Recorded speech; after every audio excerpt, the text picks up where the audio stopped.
Je suis Alice, secouriste bénévole et formatrice à la protection civile parisienne depuis 3 ans et je vais vous montrer comment sauver des vies en apprenant 4 gestes simples de premier secours.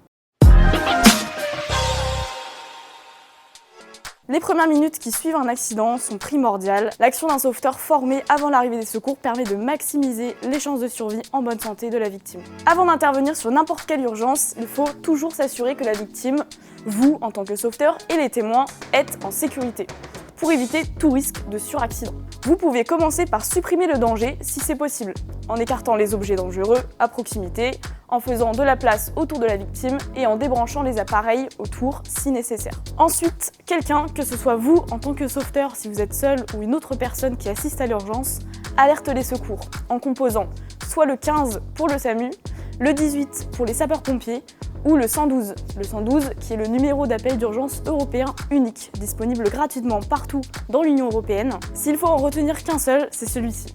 Pour les personnes sourdes et malentendantes, il existe aussi un numéro d'appel d'urgence, le 114. Si la victime peut parler, crier, tousser et respirer, vous l'installez en position assise, en l'encourageant à tousser et vous demandez un avis médical. Si la victime porte ses mains à sa gorge, ne peut plus parler, crier, tousser ou émettre un son, garde la bouche ouverte, s'agite violemment et devient bleu rapidement, puis perd connaissance, il faut pratiquer une manœuvre de désobstruction, jusqu'au rejet du corps étranger, comme cela. Alors je commence par me mettre sur le côté de la victime, je vais venir la pencher en avant et bien tenir son thorax.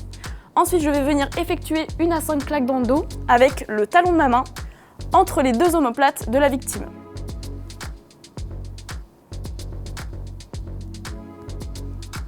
Ça permet de créer une résonance dans la cage thoracique et permettre au corps étranger de peut-être sortir. Si mes 5 claques ne sont pas efficaces, je passe aux compressions abdominales. Dans ce cas-là, je me mets derrière la victime et je vais placer mes 2 bras autour de son abdomen. Mon poing est fermé et les phalanges vers le ciel. Je place mon poing au-dessus du nombril et l'autre main par-dessus en renfort. Ensuite, j'effectue 1 à 5 compressions abdominales en rapprochant la personne de moi, tout simplement. Répétez ce geste jusqu'à ce que le corps étranger soit expulsé. Si au bout d'un moment la personne reste inconsciente et ne respire plus, adoptez la conduite à tenir face à un arrêt cardio-respiratoire. Pour faire ça, je vais poser des questions simples. Je prends sa main, son épaule, je le bouscule un petit peu, pas trop. Monsieur, serrez-moi la main, ouvrez les yeux. Monsieur, la personne ne répond pas et ne réagit pas aux sollicitations physiques et verbales. Je vais ensuite vérifier la respiration. Pour vérifier la respiration, je me place au niveau de la tête de la victime, une main sur le front, 2 doigts sous le menton et je bascule prudemment la tête en arrière. Je me penche et je dois voir le ventre qui se soulève, sentir un souffle sur ma joue et entendre la respiration de manière régulière. Si la personne respire, dans ce cas-là, je peux la mettre en PLS, la position latérale de sécurité. Pour ce faire, je commence par le bras de mon côté. Ce bras, je vais le placer une première fois en angle droit et une seconde fois la paume vers le ciel. Par la suite, je prends la main opposée, j'entrecroise mes doigts avec ses doigts et je vais placer le dos de sa main contre son oreille. Ensuite, je maintiens bien cette position et je vais chercher le genou extérieur. Je relève le genou, ensuite je me recule et je vais venir simplement basculer le genou vers moi, ce qui va faire basculer tout le corps. J'enlève prudemment ma main droite et je viens remonter le genou en angle droit pour éviter que la personne tombe sur le ventre. Une fois que c'est fait, je viens ouvrir la bouche de la victime, la couvrir si j'ai de quoi la couvrir et évidemment appeler les secours. L'arrêt cardiaque. Une victime est en arrêt cardiaque si elle ne répond pas, elle ne réagit pas et elle ne respire pas ou présente une respiration anormale avec des mouvements lents, bruyants, difficiles et inefficaces. C'est parti, on vous montre les étapes d'intervention en cas d'arrêt cardiaque. Je commence par vérifier la conscience de la personne. Je vais ensuite vérifier sa respiration. Si il ne se passe rien ou que je vois une respiration qui n'est pas régulière ou des mouvements très difficiles, je considère que la personne ne respire pas. Dans ce cas-là, j'appelle immédiatement les secours en haut-parleur et je débute tout de suite un massage cardiaque. Je vais me placer au niveau du thorax de la victime.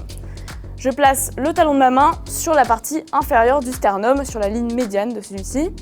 L'autre main est par-dessus et là je vais venir me basculer au-dessus de la personne. Il faut que mes bras soient bien tendus et je vais venir enfoncer entre 5 et 6 cm de la poitrine de la personne. Je masse à un rythme de 100 à 120 battements par minute jusqu'à l'arrivée des secours.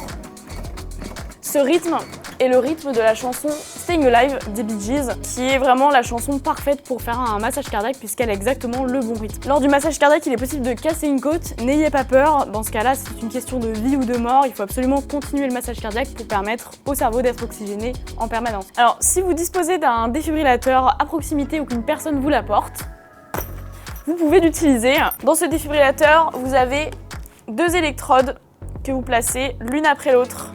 La première se place sous la clavicule droite au niveau du pectoral. L'autre électrode se place sous l'aisselle au niveau des côtes. Une fois qu'elles sont bien collées, vous pouvez allumer le défibrillateur et celui-ci va analyser l'activité électrique du cœur. Et une fois qu'il est prêt à envoyer le choc électrique, j'appuie sur le bouton, le choc est envoyé et je peux ensuite reprendre le massage cardiaque.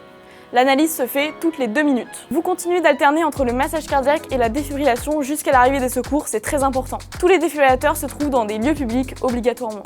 Ces gestes de premier secours sont très importants car ils sont susceptibles d'augmenter de 40% les chances de survie de la victime. L'été, les risques sont aussi présents. Dans le cas d'une noyade, appliquez les gestes concernant la perte de connaissance et l'arrêt cardiaque, si une équipe de secours n'est pas présente sur place. Ce sont des gestes simples mais qui peuvent vraiment faire la différence pendant ces quelques minutes où les services d'urgence arrivent. Alors n'attendez plus et formez-vous, et incitez les autres à faire de même.